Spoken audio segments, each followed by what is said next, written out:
Hey all you dudes and dudettes, this is Val here with another Dungeon Hunter Champions video. In today's video, we're going to cover Alya the Fire Blademaster.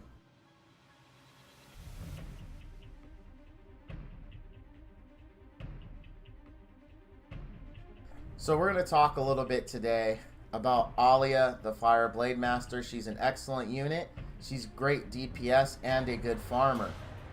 Currently, I have mine built on Mortal Keen.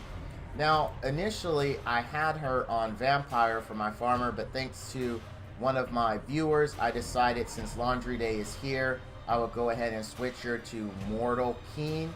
She does great. Here are her stats. She has 35k HP. She has 900 defense, 94% crit rate. I'm so not happy about that, but that's okay. 156% crit damage, and she is light on attack speed. This is a lot lower than what it was on my vampire build, but I didn't have a lot of mortal with attack speed on it. Now she works either way. The thing is, I would still recommend mortal over the vampire build. She kills so quickly that her sustain does not become an issue. We'll do a quick run so you can see how it goes in a mortal build when farming. 43 to 45 seconds that I was running on vampire.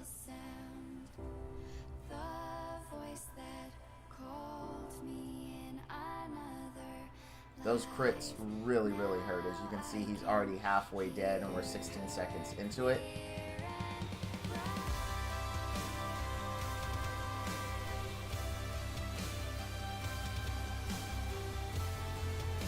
Now another thing, my Alya is fully skilled. Well, actually she's 1 point short. Tonight when reset hits, I should get 100% for skills, and I'm going to work on my Zeveron.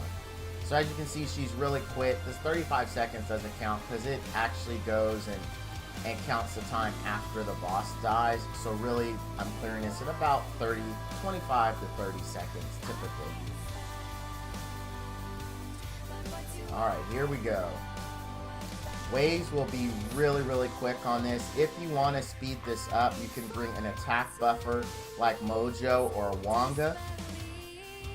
They will help considerably here. I recommend Wanga due to his element neutralness of being a dark unit. That attack and the defense buff, the attack buff will help you wave clear, the defense buff will help you with survivability. Here I'm actually using the Water Naga.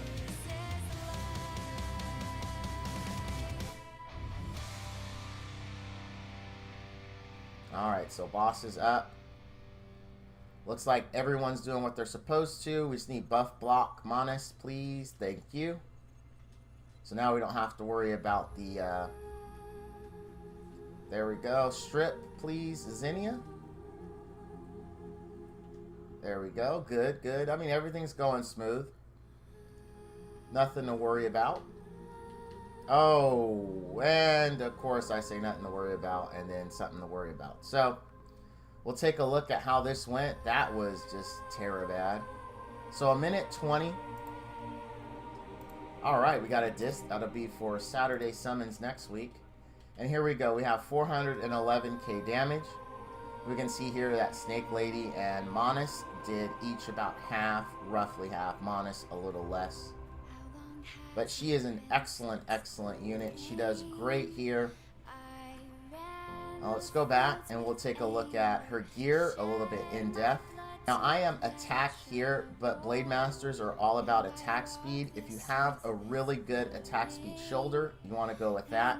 I didn't, so I went with attack percent. For gloves, I have crit damage, and then for bracer, I have attack. So ideally, you would want attack speed, crit damage, attack. That should be the build. Substats, you want attack speed on everything. You want crit rate and max HP percent on all your pieces. That is whether you are going vampire or mortal. Let's take a look at her skills. So Flurry slashes her blade, damaging enemies. Every fourth attack, she strikes swiftly with both blades, dealing triple damage. Now, this is why you want attack speed here, because the faster you attack with this, the more time she's going to do triple damage. And this also deals bonus crit damage, so that's why you want to focus on crit. Because if you do not have high crit, this is totally wasted, because you have to crit to get bonus damage. And because of that is why I went with a crit damage build. Next is Razor Dash. Dashes in a line, damages and marks enemies, deals bonus crit damage, and also bonus damage based on attack speed. Again, as we can see, we get more bonus crit damage and attack speed. Attack speed not only helps this, but it helps you attack more with this, meaning you're going to get more triple damage attacks on this skill. Her next, Whirling Slice.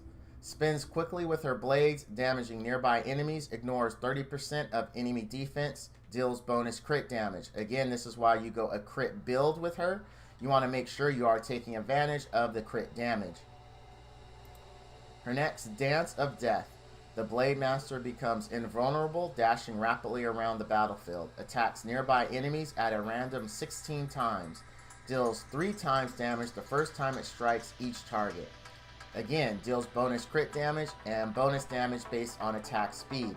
So again, you want to stack attack speed and crit all day long on her. All of her abilities will benefit in one way from one or the other. So that's why you really want to focus on that build. Now, her synergy trait is attack speed of allied champions increased by 24%.